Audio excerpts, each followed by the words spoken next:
আল্লাহর কাছে ক্ষমা প্রার্থনার যত দোয়া আছে এর ভিতরে সবচেয়ে সেরা এবং শ্রেষ্ঠ দোয়া। শিখতে চান? প্রত্যেক ইমানদারের এই দোয়া মুখস্থ করা উচিত। এর যে অর্থ এটা যদি আপনি লক্ষ্য করেন আপনি দেখবেন সুবহানাল্লাহ, অত্যন্ত মর্মস্পর্শী, হৃদয়স্পর্শী, একেবারে অন্তরকে গলিয়ে দেওয়ার জন্য যথেষ্ট এরকম একটি দোয়া। তো নবী সাল্লাল্লাহু আলাইহি সাল্লাম বলেছেন, সকালে যদি এইভাবে কেউ পড়ে, দিনভর কোনো সময় যদি তার মৃত্যু হয় ওই দিনের মধ্যে, তাহলে সে ব্যক্তি আহলুল জান্নাহ বা জান্নাতের অধিবাসী হবে ইনশাআল্লাহ। আর যদি সন্ধ্যায় কেউ এইভাবে এরকম বিশ্বাসের সাথে বুঝে শুনে অর্থ সহকারে পড়ে আর ওই রাতের ভিতরে কারোর মৃত্যু হয়, তাহলেও সে জান্নাতের অধিবাসী হবে ইনশাআল্লাহ। আল্লাহ বলেছেন, লা তাকনাতু মির রাহমাতিল্লাহ, আল্লাহর রহমত থেকে আশাহত হইও না। ইন্নাল্লাহা ইয়াগফিরুয যুনুবা জামিআ, আল্লাহ সকল অপরাধ মাফ করে দিবেন। আমাদের অনেক যুবক ভাই আছেন, অনেক বোন আছেন, অনেক বিভিন্ন বয়সের মানুষ আছেন, শয়তান তাদেরকে ওয়াসওয়াসা দেয় এই বলে, তুই এত পাপ করেছিস, এত অপরাধ করেছিস, কোন মুখে আল্লাহর কাছে মাপ চাইবি? কোন মুখে আল্লাহর কাছে তওবা করবি? আল্লাহর কাছে কেমনে মাপ চাইবি? থাক, দরকার নাই, এই মুখ নিয়ে আল্লাহর কাছে মাপ চাওয়ার মতো অবস্থা নাই। এই কথা যদি আপনার মনে কখনো জাগ্রত হয়, উদ্রেক হয়, তাহলে আপনি নিশ্চিত হয়ে যাবেন আপনার আশপাশে ইবলিস ভরে গেছে এবং আপনার উপরে ভর করেছে, আপনার ধ্বংসের চূড়ান্ত পথে আপনাকে নেয়ার জন্য সে চেষ্টা করছে। নিরাশ হওয়া এটা মুসলমানকে সাজে না। আপনার পাপ যত বেশি হোক না কেন, আল্লাহর রহমতের পাওয়ার তার চাইতে অনেক বেশি। এই জন্য দরকার হলো ইস্তেগফার, তওবায়ে নাসুহা। আল্লাহ আমাদেরকে তওবায়ে নাসুহা করার তৌফিক দান করুন। তওবায়ে নাসুহা করলে আল্লাহ তাআলা সমস্ত পাপ মাফ করে দিবেন। সেটার জন্য প্রয়োজন হলো মন থেকে নিজের প্রতি নিজে ভৎসনা করা, যে আমি কেন করলাম, লজ্জিত হওয়া, অনুতপ্ত হওয়া, আল্লাহর কাছে কায়ে মনোবাক্যে মাপ চাওয়া, চোখের পানি দিয়ে, মালিক জাহান্নামের আগুন সহ্য করার মতো ক্ষমতা নাই। এবার পাপের প্রায়শ্চিত্ত শুধু আখিরাতেই হবে তা নয়, দুনিয়াতেও এর প্রায়শ্চিত্ত আমার করতে হতে পারে। আল্লাহ আপনি আমাকে মাফ করে দেন, আমি আর কখনো করব না। দুনিয়ার আদালত মাফ না করলেও আল্লাহ রাব্বুল আলামিন ওয়াদা করেছেন, ইয়াজিদিল্লাহ গফুরুর রহিমা। নিজের প্রতি নিজে অবিচার করার পর, খারাপ কাজ করার পর তওবা করে মাফ চাইলে আল্লাহ তাআলা মাফ করে দিবেন এবং অনুগ্রহ করবেন ইনশাআল্লাহ। ভাইরা আমার, আল্লাহর কাছে মাফ চাওয়ার জন্য মনের এই অবস্থা হতে হবে, এটা হলো মূল বিষয়। এর পাশাপাশি ইস্তেগফারের দোয়াও নবী করিম সাল্লাল্লাহু আলাইহি ওয়াসাল্লাম শিক্ষা দিয়েছেন। ইস্তেগফারের জন্য সবচেয়ে শ্রেষ্ঠ দোয়া হলো সাইয়্যিদুল ইস্তেগফার। সাইয়্যিদুল ইস্তেগফার হলো আল্লাহর কাছে ক্ষমা প্রার্থনার যত দোয়া আছে এর ভিতরে সবচেয়ে সেরা এবং শ্রেষ্ঠ দোয়া। শিখতে চান?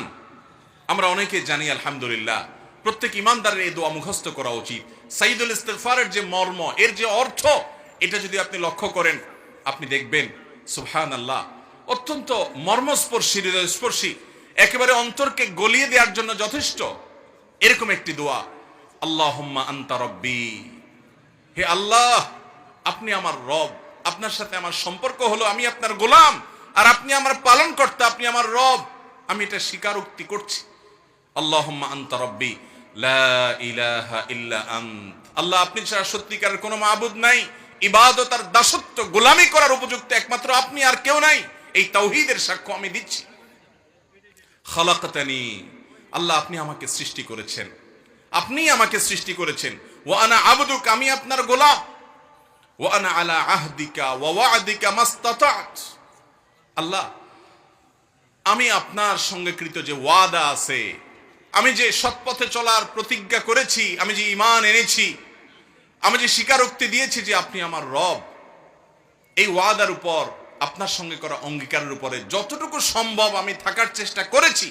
তবে এটা ঠিক যে আমি যতই চেষ্টা করি না কেন, যতই আমি প্রচেষ্টা চালাই না কেন, আমার দ্বারা অনেক অপরাধ হয়ে গেছে, অনেক গুনাহ হয়ে গেছে।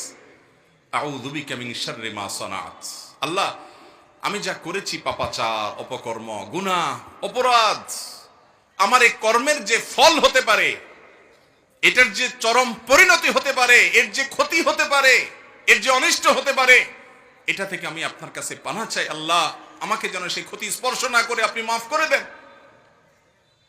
খালাকতানি ওয়া আনা আবদুক ওয়া আনা আলা আহদিকা ওয়া ওয়া'দিকা মাসতাতা'ত আউযু বিকা মিন শাররি মা সানাত, আমি যা করেছি এর ক্ষতি থেকে আপনার থেকে পানাহ চাই। আউযু বিকা মিন শাররি মা সানাত আবু লাকা বিনি'মাতিকা আলাই, আল্লাহ আপনি আমার প্রতি যে নেয়ামত দিয়েছেন আমি স্বীকার করি। ও আবু লাকা বিযামবি, নেয়ামত ভোগ করার পরেও প্রতি মুহূর্তে নেয়ামত ভোগ করে চলেছি। কত দুর্ঘটনা আমাকে পেতে পারে, কত অ্যাক্সিডেন্ট হতে পারে, এই সব থেকে আপনি রক্ষা করছেন। সব নেয়ামত আমি ভোগ করছি, স্বীকার করি। ও আবু লাকা বিযামবি, নেয়ামত ভোগ করার পরে আবার অপরাধ করছি, সেটাও স্বীকার করি। ও আবু লাকা বিযামবি ফাগফিরলি, অতএব আপনি আমাকে মাফ করে দিন। ফাইন্নাহু লা ইয়াগফিরুয যুনুবা ইল্লা আনত, কারণ আপনি ছাড়া আর কেউ মাফ করতে পারেন। আল্লাহুম্মা আনতা রাব্বি লা ইলাহা ইল্লা আনত খালাকতানি ওয়া আনা আবদুকা ওয়া আনা আলা আহদিকা ওয়া ওয়া'দিকা মাস্তাতা'ত, আমি আপনার গোলাম, আপনার অঙ্গীকারের উপরে থাকছি যতটুকু সম্ভব। ওয়া আনা আবদুকা ওয়া আনা আলা আহদিকা ওয়া ওয়া'দিকা মাস্তাতা'ত আউযু বিকা মিন শাররি মা সানা'ত আবু লাকা বিনি'মাতিকা আলাই